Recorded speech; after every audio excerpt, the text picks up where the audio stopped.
कहानी की शुरुआत होती है 1950 में, जहां एक कार फैक्ट्री के अंदर कुछ गाड़ियां तैयार की जा रही थीं। लेकिन उनमें से एक लाल रंग की गाड़ी बहुत खास थी, जिस पर एक मैकेनिक काम कर रहा था। जब वो इंजन चेक कर रहा था तो अचानक गाड़ी का हुड अपने आप इतनी तेजी से बंद हो गया कि जिससे मैकेनिक का हाथ बुरी तरह कुचल गया। उसे जल्द से जल्द डॉक्टर के पास ले जाया गया। उसके बाद एक और मैकेनिक गाड़ी चेक करने आया। जब वो गाड़ी के अंदर था तो उसकी सिगार की राख सीट पर गिर गई। उसने सिगार की राख को वहीं सीट पर छोड़ा और अपनी गलती इग्नोर करके मजे से गाड़ी में काम करने लगा। लेकिन उसे पता नहीं था कि उसकी इस छोटी सी गलती का अंजाम बहुत बुरा होने वाला है। खैर, फिर कई घंटे बीत गए और फैक्ट्री का काम खत्म हो गया। सब वर्कर्स अपने अपने घर लौट रहे थे, पर जाते हुए सुपरवाइजर ने देखा कि लाल रंग की गाड़ी की लाइट अभी भी ऑन है। वो उस लाल कार के पास जाता है। उसने जैसे ही गाड़ी खोली तो अंदर से सिगार वाले मैकेनिक की लाश बाहर गिरी। इस इंसिडेंट को अब 28 साल बीत चुके थे और हमें 1978 का वक्त दिखाया जाता है, जहां हम डेनिस नाम की एक स्टूडेंट को देखते हैं जो अपनी गाड़ी में अर्नी नाम के एक दूसरे लड़के के घर पहुंचता है। अर्नी एकदम सीधा साधा पढ़ाकू लड़का था। डेनिस और अर्नी एक दूसरे से काफी अलग थे, पर फिर भी वो जल्दी ही काफी अच्छे दोस्त बन गए। आज उनके स्कूल का पहला दिन था। स्कूल पहुंचकर उन्होंने अपने लॉकर्स से नई किताबें निकाली। तभी एक नई स्टूडेंट ली आती है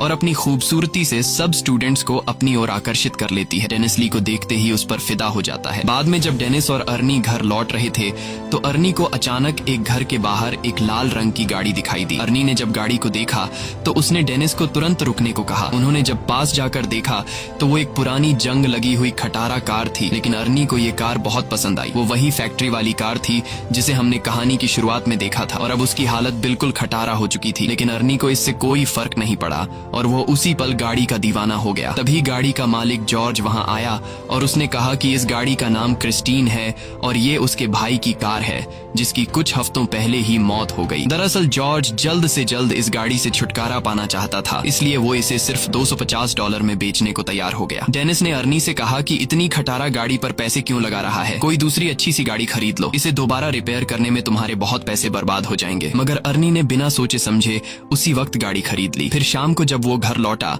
तो उसके माँ बाप ने उसे गाड़ी खरीदने के बारे में पूछा, जिस पर अर्नी की माँ बहुत गुस्सा हो गई। उसने अर्नी को डांटा और कहा कि जल्दी से इस कार को उसके मालिक के पास वापस कराओ। लेकिन अर्नी ने उनकी एक नहीं सुनी, क्योंकि उसने गाड़ी अपने जमा किए हुए पैसों से खरीदी थी। लेकिन अर्नी की माँ बहुत सख्त थी। उसकी माँ कहने लगी कि ये गाड़ी इस घर में नहीं रहेगी। जिसके बाद अर्नी डेनिस के साथ गाड़ी को लेकर एक गैराज में पहुंचा। वहां वो गैराज के मालिक से मिले, जो एक नंबर का खड़ूस इंसान था। वो उस गाड़ी को गैराज में नहीं खड़ा करने दे रहा था, लेकिन अर्नी बहुत ही शराफत से बार बार उससे रिक्वेस्ट करता है कि प्लीज इस गाड़ी को गैराज में खड़ा कर दो। जिसके बाद गैराज का मालिक मान जाता है और अर्नी को वहां अपनी गाड़ी रखने की इजाजत दे देता है। रास्ते में डेनिस ने अर्नी से पूछा कि उसने क्रिस्टीन जैसी घटिया और खटारा गाड़ी क्यों खरीदी। इस पर अर्नी ने कहा कि उसने ये गाड़ी नहीं चुनी, बल्कि इस गाड़ी ने उसे चुना है। अगले दिन स्कूल में डेनिस लंच के दौरान अर्नी का इंतजार कर रहा था। काफी देर तक जब अर्नी नहीं आया तो वो उसे ढूंढने निकला। तब उसने देखा कि बड़ी नाम का एक बदमाश लड़का अर्नी को परेशान कर रहा था और उसका लंच बॉक्स लेकर अर्नी को चाकू से धमका रहा था। डेनिस ने बीच में आने की कोशिश की, तभी बड़ी ने लंच जमीन पर फेंक दिया और अर्नी को उस पर गिरा दिया। इससे बेचारे अर्नी का चश्मा गिर गया तो बड़ी ने उसे अपने पैरों तले कुचलकर तोड़ डाला। उसके बाद बड़ी अर्नी की हालत पर हंसने लगा, पर तभी डेनिस ने मौका देखकर बड़ी पर हमला कर दिया। उसी समय बड़ी की गैंग ने डेनिस को घेर लिया। तभी जल्दी ही एक टीचर ने वहां आकर लड़ाई रुकवाई। अर्नी ने टीचर को बताया कि बड़ी ने उसे चाकू से धमकाया है, लेकिन बड़ी ये मानने को तैयार नहीं था। तब टीचर ने उसे अपनी जेब खाली करने को कहा, तो बड़ी जेब खाली करते वक्त उसकी जेब से वही चाकू निकला। आखिरकार टीचर ने बड़ी और उसके गैंग को ऑफिस में भेज दिया, जिसके बाद बड़ी को स्कूल से निकाल दिया गया। इसी तरह कई हफ्ते बीत गए और आर्नी दिन रात मेहनत करके गाड़ी ठीक करने में जुटा हुआ था। उसी वक्त गैराज का मालिक आता है और वो आर्नी की रिपेयरिंग के काम को देखते हुए उसे अपने साथ काम पर रख लेता है। वो आर्नी से कहता है कि काम के बदले में तुम अपनी गाड़ी के लिए कुछ पुर्जे इकट्ठा कर सकते हो। आर्नी ने इसके लिए हाँ कर दी और फिर दिल लगाकर गाड़ी ठीक करने में जुट गया। मगर उसे इस बात का एहसास ही नहीं हुआ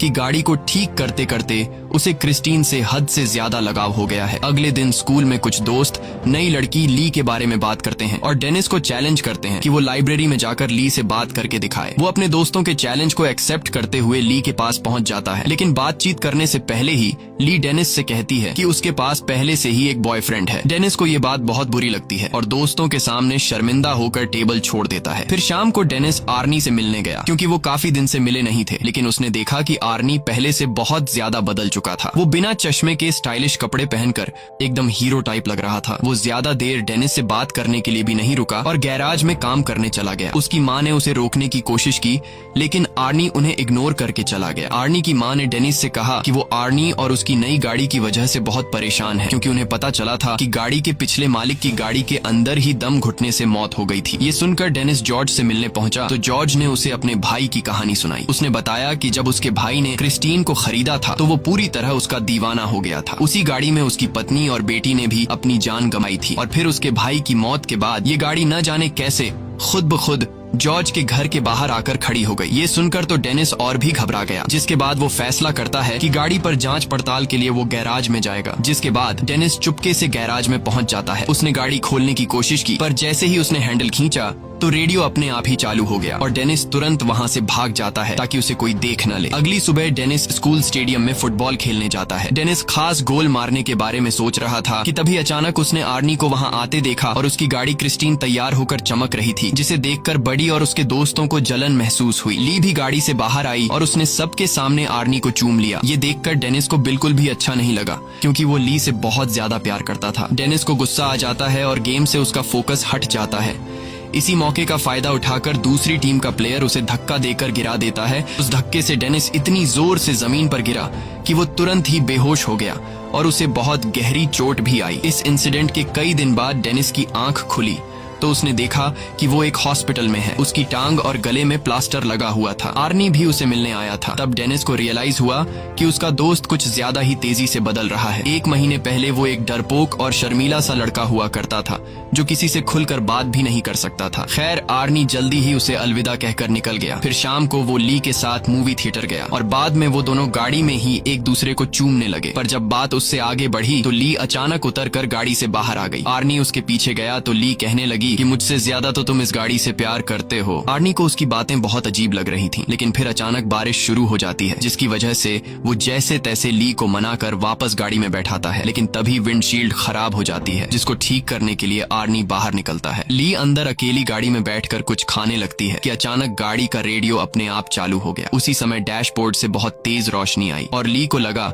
कि उसका गला घुट रहा है, उसे सांस नहीं आ रही थी। तो आर्नी तुरंत उसकी मदद के लिए दौड़ा, मगर गाड़ी अंदर से लॉक हो चुकी थी। उधर ली दम घुटने से मरने ही वाली थी कि बिल्कुल सही वक्त पर वो अंदर से दरवाजा खोलने में कामयाब रही और तभी साथ खड़े एक आदमी ने जैसे तैसे उसे खींचकर बाहर निकाला। ये देखकर आर्नी को उस आदमी पर गुस्सा आया। आर्नी को लगा कि वो आदमी ली के साथ फ्लर्ट कर रहा है, पर वो आदमी तो सिर्फ ली के गले में फंसा हुआ खाना निकाल रहा था। ये सब होने के बाद आर्नी ली को घर वापस छोड़ आया। ली गाड़ी से निकलते ही घर में घुस गई और उसने कहा कि वो आर्नी से कोई बात नहीं करना चाहती। आर्नी ने उससे माफी मांगने की कोशिश की, पर ली के दिमाग में ये बात कंफर्म हो चुकी थी कि इस गाड़ी ने मुझे मारने की कोशिश की है। और तो और उसे लगता था कि क्रिस्टीन उससे जलती है, क्योंकि जब भी वो गाड़ी में एक साथ होते हैं तो कुछ न कुछ गड़बड़ हो जाती है। ये सब सुनकर आर्नी को लगा कि ये ली का सिर्फ वहम है, इसलिए उसने कहा कि वो कल बात करेंगे। फिर आर्नी वापस गाड़ी में बैठा, मगर गाड़ी चालू ही नहीं हो रही थी, जैसे क्रिस्टीन नाराज हो गई हो। तब उसने क्रिस्टीन से बात करते हुए कहा कि आज ली के साथ जो भी हुआ इससे कोई फर्क नहीं पड़ता, क्योंकि वो हमेशा प्यार सिर्फ क्रिस्टीन से करेगा। उसके बाद उसने चाबी घुमाई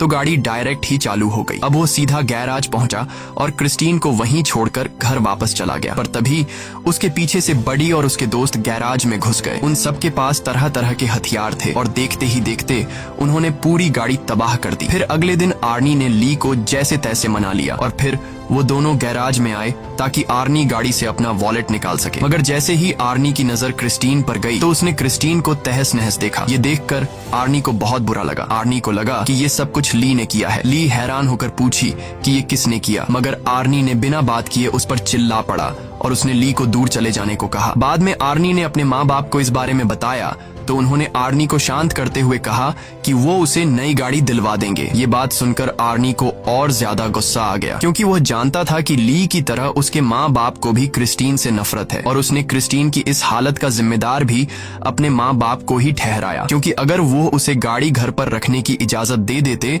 तो आज वो सही सलामत होती। फिर वो उन्हें और भी बुरा भला कहकर अपने कमरे में जाने लगा। उसके पापा ने उसे पीछे से पकड़कर अपनी माँ से माफी मांगने को कहा, मगर आर्नी और भी बुरा भला बोलता ही जा रहा था तो उसके पापा ने उस पर हाथ उठा दिया। आर्नी जवाबी कार्रवाई में अपने बाप को गले से पकड़ता है और करीब अपने बाप को मारने ही वाला होता है कि तभी वो उसे छोड़ देता है। उसके बाद वो चुपचाप घर से बाहर आ गया। वो सीधा क्रिस्टीन के पास पहुंचा और एक बार फिर से एक एक पुर्जा जोड़कर उसे ठीक करने का फैसला किया, मगर उसने अब जो देखा उसके पैरों